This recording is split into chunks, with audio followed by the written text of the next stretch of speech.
اعوذ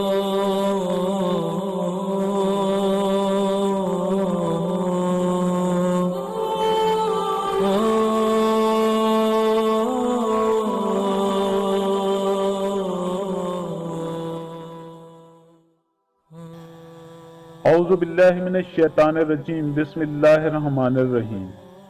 السلام علیکم میرے معزز اور واجب الاحترام دوستو کہتے ہیں کہ ایک بادشاہ نے حاتم طائی کی شہرت سنی تو اس کے دل میں حسد کے جذبات پیدا ہوئے، اور اس نے سوچا کہ جب تک حاتم زندہ ہے مجھے عزت اور شہرت حاصل نہ ہوگی، میں بھلائی کے کیسے بھی کام کروں لوگ حاتم ہی کی تعریف کرتے رہیں گے۔ چنانچہ اس نے ایک چلاک اور لڑائی کے دو گھاٹ جاننے والے شخص کو اس کام پر مقرر کیا کہ وہ جس طرح بھی ہو سکے حاتم کا سر کاٹ لائے۔ کرائے کا یہ قاتل اپنے ترکش کو تیروں سے بھر کر اور تلوار کی دھار تیز کروا کر اس علاقے کی طرف روانہ ہو گیا جہاں حاتم طائی رہتا تھا۔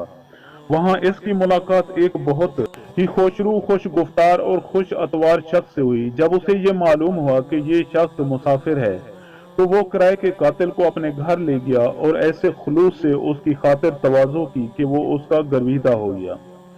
دوسرے دن جب اس نے رخصت ہونا چاہا تو نیک شخص نے اصرار کیا کہ چند دن میرے پاس ہی رہیے اور مجھے خدمت کرنے کا موقع دیجیے۔ اس شخص کے دل میں میزبان کی بہت زیادہ عزت پیدا ہو گئی تھی۔ اس کا شکریہ ادا کر کے بولا کہ میں خود چاہتا تھا کہ کچھ دن آپ کے پاس رہوں، لیکن ایک ایسا ضروری کام درپیش ہے کہ رک نہیں سکتا۔ میزبان بولا اگر آپ رازدار بنانا پسند کریں تو شاید میں اس کام میں آپ کی کچھ مدد کر سکوں۔ یہ بات سن کر کرائے کے قاتل نے رازداری کے انداز میں کہا کہ کام یہ ہے کہ میرے بادشاہ نے مجھے حاتم طائی کو قتل کرنے کا حکم دیا ہے، میں اس کا سر کاٹ کر بادشاہ کے پاس لے جاؤں گا۔ اگر آپ کو حاتم کا پتہ معلوم ہے تو مجھے بتا دیں۔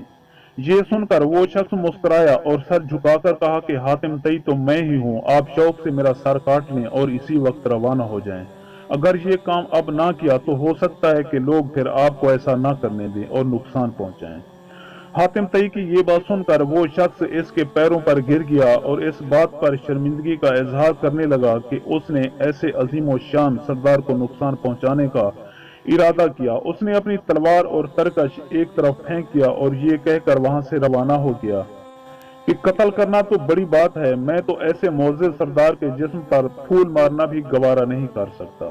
حاتم طائی سے رخصت ہو کر وہ بادشاہ کے پاس پہنچا تو بادشاہ نے بات پرس کی، لیکن جب اس نے حاتم کی جوانمردی اور دریا دلی کا واقعہ سنا تو اس کے دل سے اس کے خلاف حسد جاتا رہا، اور اس نے اعتراف کیا کہ حاتم واقعی اس کا حقدار ہے کہ خلق خدا اس کی تعریف کرے۔ دوستو اس واقعے سے ہمیں یہ سبق ملتا ہے کہ اگر کسی شخص میں واقعی یہ اوصاف ہوں تو قتل کرنے کا ارادہ کر کے آنے والا شخص بھی رام ہو جاتا ہے۔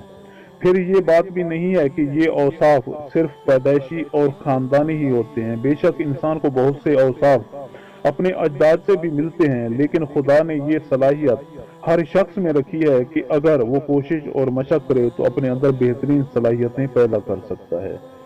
دوستو میں امید کرتا ہوں کہ آپ کو میری یہ ویڈیو اچھی لگی ہو۔ اگر آپ کو میری یہ ویڈیو اچھی لگے تو پلیز آپ میرے چینل کو سبسکرائب اور اس ویڈیو کو لائک ضرور کیجیے، اور اپنی قیمتی آراء کا اظہار نیچے کمنٹ سیکشن میں کرنا مت بھولیے۔